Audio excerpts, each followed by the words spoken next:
Welcome to AW360 Live at Advertising Week. I'm BJ Smith. I have Mary Jo Tomasini from PPAI. Welcome. Thank you. You are the chair of the board. I am. I'm the chair of the association board. PPAI is Promotional Products Association International. International. Correct. And it's been around since 1903? 1903. People have been putting logos on things for a long time. You know, it's interesting.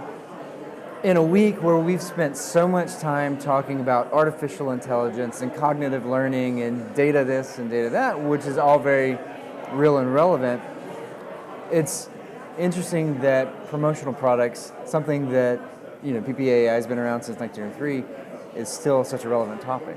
Well, it's very relevant. All you have to do is look around your office and you'll see all kinds of things with logos on it.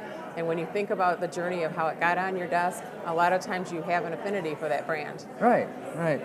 So when we're thinking about promotional products, what are some of the ones that just sort of pop up to mind?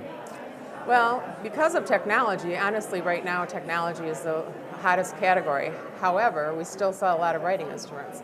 But that means they have styluses on the end, they might have a USB drive on the end or something like that. So they fit in the technology end of things, but they also are still a writing instrument, which writing instruments is a huge category. Sure.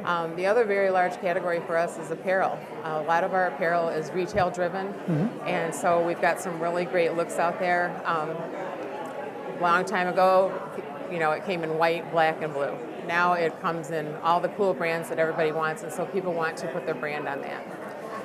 When you talk about writing instruments, it made me think about my church back home, and it's one of the more contemporary churches, and it's different from the part of the state that I live in back in North Carolina, and it's a little bit out there for some people. And one thing that they do is when you walk in, they hand you sort of a brochure guide with their pen attached to it.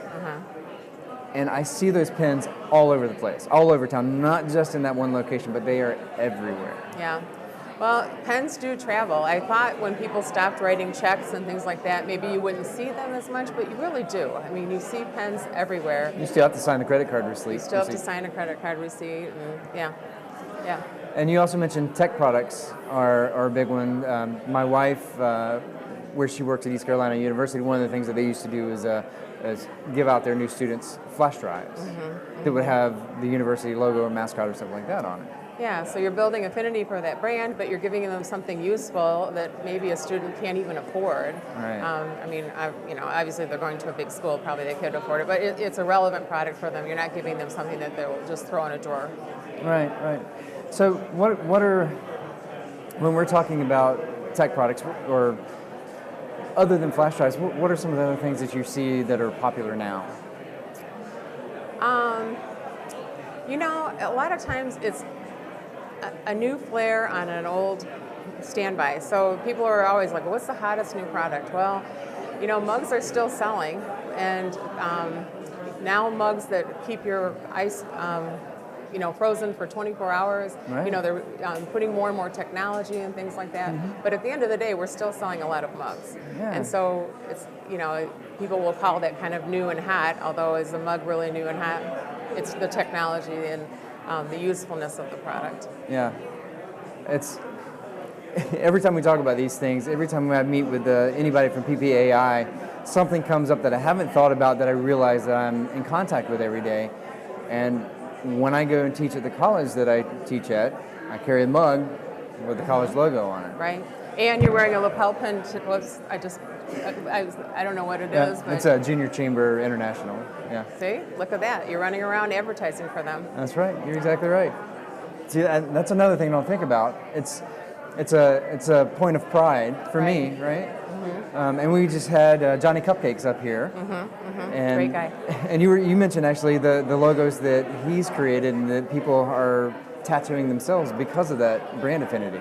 Yeah, I mean, that's when you have a home run, is when people want to put your logo on their body. And honestly, the only other brand I remember hearing that about is Nike, but it was people who worked at Nike that were getting the swoosh on their ankle. Yeah, Nike, Harley Davidson. Yeah. But a lot of us aspire to have a brand that's that popular.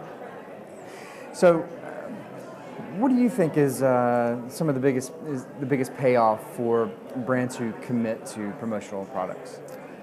I think the biggest payoff for them is that they can be very targeted in their approach, and it's something that's left behind and around. It's not a digital piece that is seen one or two times. It's something that actually goes home and is in the drawer and gets in their space. Right. You know, you kind of quietly invade their space.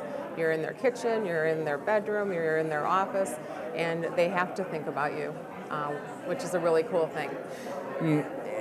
When we've seen so much digital advertising and love what can come from it, but there's also that group of people who don't want that product in their face, but yet the promotional items don't seem to be as offensive sometimes as a digital ad may be. Right. I have never given a promotional product to someone that didn't thank me for it. Whereas, unfortunately, if you're interrupted by something, you might not say thank you. You know, it's I will meet with CEOs and hand them a dollar pen, and they're grateful. So it's an interesting thing. People appreciate being gifted. And even if you don't put a big logo on it, they remember why you gave it to them. Yeah. So, you know, your pen may not have a big logo on it, but if you received it for something as a recognition piece, you're going to remember who gave it to you and why you received it. Yeah, when Johnny came up, he brought one of his limited edition Johnny Cupcakes t-shirts from Advertising Week. Oh. And I'm excited about Cool. it. Did he sign it for you? Yeah, he did. Good. He did. So yeah, I'm Good excited. deal. Well, Mary Jo, thank you so much for joining me on the stage today. I Thanks appreciate for having it. us. It's good to see Appreciate you. it. Thank you. Thanks. We'll be back for more Advertising Week 2017 in New York. We'll have some more AW360 to come.